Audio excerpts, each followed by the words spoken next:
All right, guys, I'm back here with Aronie. As you can see, we're just here. It's a beautiful day, beautiful summer day in Concord. Concord's such a special place, has a very special place in my heart. And look at these beautiful oak trees just Yeah, reaching up to the sky, I just love the idea of we're on a very steep bank here that goes down to a pond, and so when you look out the windows that are focused out on the pond, actually, there's these beautiful trees, and when I look out, it's like I'm in a treehouse, Exactly. We feel like we're up in the trees up in the here. trees, and Yeah, I got a beautiful breeze. The trees act as a natural air conditioner because they right. keep shade, and as the wind blows off of the water, it carries that little bit of humidity and it cools everything. It's just Oh, absolutely amazing. So I get this natural air conditioned place, and it's amazing. A lot of my neighbors, I've cut all their trees down, oh my and gosh. so I look at them and go, what is it about what just naturally there that would work for you? And now Yeah. you're sacrificing all this stuff so you have some kind of weird view that you think is more valuable. Yeah, just being able to understand nature and what a forest can offer, with in terms of the air cooling and all of the other marvelous things. Yeah, You yeah, can hear the birds chirping. It's a home for many animals and species. it sure is. And it's just beautiful, and it's one of the things that we're always trying to complicate everything, and we're not we're not just accepting what works naturally. Oh, we got to have an air conditioner. Oh, we got to have this. We got to have that. No, you got to be as simple as possible and Yep. not complicate everything. And And that brings us to the topic today, which is talking about nature a bit and the world and maybe yeah, some changes that have happened in the world, maybe in the air atmosphere. So that's kind of what we want to yeah. explore today a little bit. I mean, what I look at, I mean, I use the metaphor or the idea of a petri dish, and the fact that in some ways we're kind of like a bacteria, humanity, because we have control over nature, and well, control we have control to destroy nature. Let's put it that way, And manipulate and nature. manipulate Yeah. nature. And so we're manipulating it. We're creating these cities. We're cutting down forests. We're pumping CO2 into the air. We're procreating nonstop. And we're Well, sort the of like a. procreating, just to be clear, is not having any effect on nature in terms of that. But when I the mean, I when the babies disagree, but come that's. out, then it's another story. But I disagree, the but that's all procreating right. itself, let's not I knock mean, it. So, but yeah, I mean, using the petri dish idea, you from a little spot, you put a little bacteria in the petri dish, and it starts out as a little spot, and you got the nutrient in there, and of course you got that finite volume right. of nutrient, Yep. and of course, a bacteria is going to, by its nature, is going to just keep procreating and procreating as long as it can, Hmm. as long as there's nutrient. So everything looks great. This thing is procreating and procreating, and then it gets to the edge of the petri dish. There's no more nutrient, and it all dies. All of it dies. Right. So, Population collapse is a big issue with any populations. There's yeah, the famous study with deer on an island yeah, where, they became too many, they ate most of the food for them, and then a big crash happened. The difference with humans is humans do manipulate the environment in a way that bacteria cannot. So humans can go ahead and find more sugar water for the petri. So that kind of thing. But as you say, it's a closed system. So that is something we need to keep in mind. so in order to make that work, though, what you're talking about, you have to have some kind of critical thinking about what it's going to take to create that balanced system. So if you're not thinking about how to balance the system's going to go out of balance, Yep. and we're going to lose control, which is right on the verge of basically, if we haven't already lost control, we will lose control unless something is done pretty dramatic in the near future. You can only pump so much CO2 into the air. You can only destroy so much natural resource. You can only, have so many people that you got to support, and Hmm. then it just collapses, and it So creates all this unbelievable tension and angst in the world. yeah, Al, let me tell you about a really interesting book that I read years ago. It's called Colonizing the Galaxy in Seven Easy Steps. Have you heard of it? I've heard of it. You haven't read it? I haven't read it because It's actually a great book. yeah, So, he goes through these steps that it would take to colonize the galaxy, and then we would, of course, become the aliens. But that's what a successful planet or, species would do in terms of becoming aliens or whatnot, right? So all aliens would have to go through this process. But at any rate, it begins on the oceans because in the equatorial band, there's a place where the hurricanes don't hit. It's a warm rising air, and the oceans are most of the mass of the Earth. So then, you could do algae farming out there. He has a system set up whereby you get the cold water from down low, you send down a tube, you generate your own electricity. They could be net electricity generators. So that's the kind of the first step, and then he takes you through all the steps going to the moon, the planet. So if we can manipulate nature successfully, there is the possibility that we will become, be able to colonize the galaxy one day. What do you think about this sort of option? Well, I mean, so here again, I look at the physical world and what it is Mm-hmm. and all I can go by is what we know at this point. I don't know what's going to happen down the road, but Mm-hmm. if we cannot move faster than the speed of light, and apparently the physics holds to this point.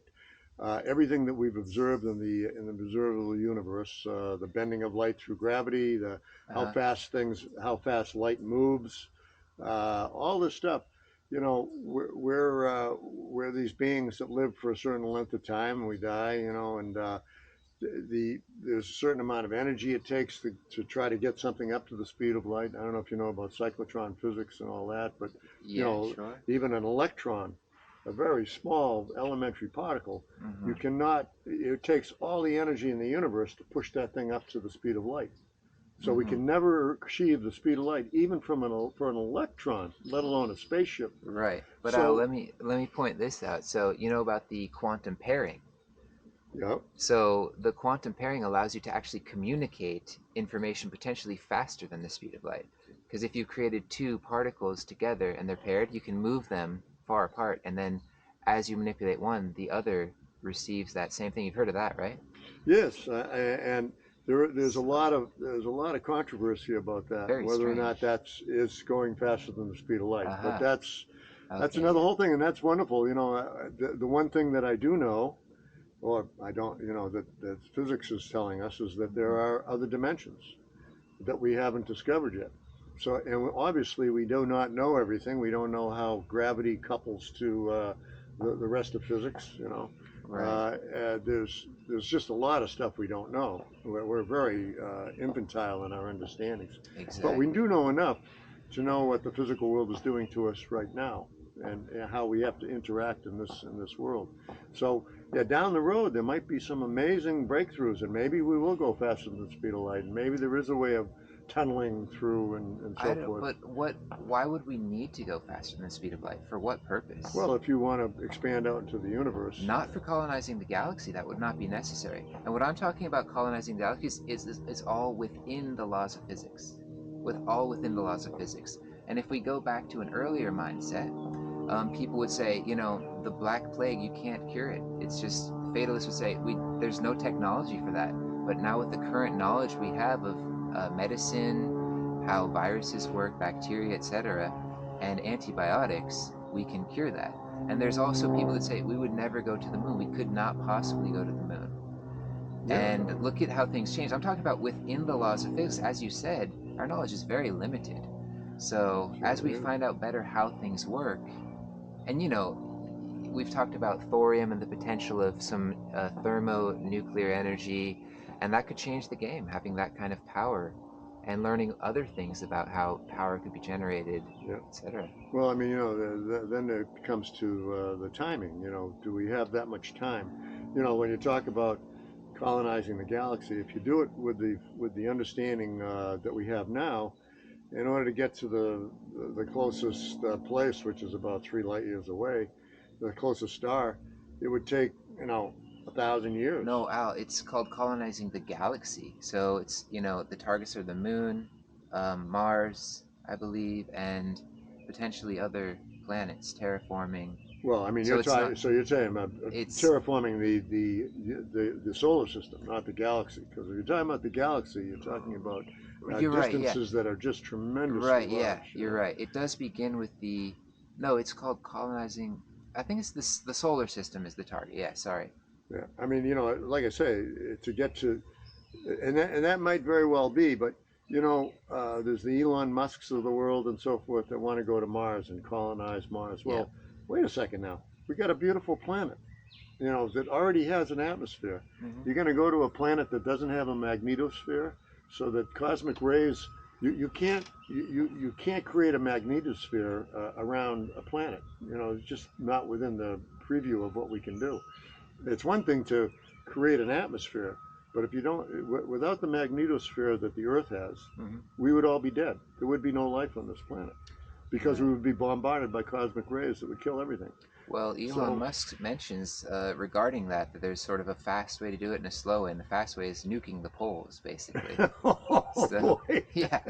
But at any rate, the book is called Colonizing the Galaxy, but sort of, I think the seventh step is the galaxy. First is the solar system, and via doing that, you get all the experience kind of needed for taking it a little further. And they do talk about, the sort of engines that could get you close to the speed of light. You don't need to reach the speed of light or exceed it, Yeah, because as you near the speed of light, as you know, aging slows, time slows, and essentially, which is pretty wild in itself. yeah. So essentially, as you near it enough, a day can pass for you, and you could have gone 4 light years. Yeah, yeah, But yeah.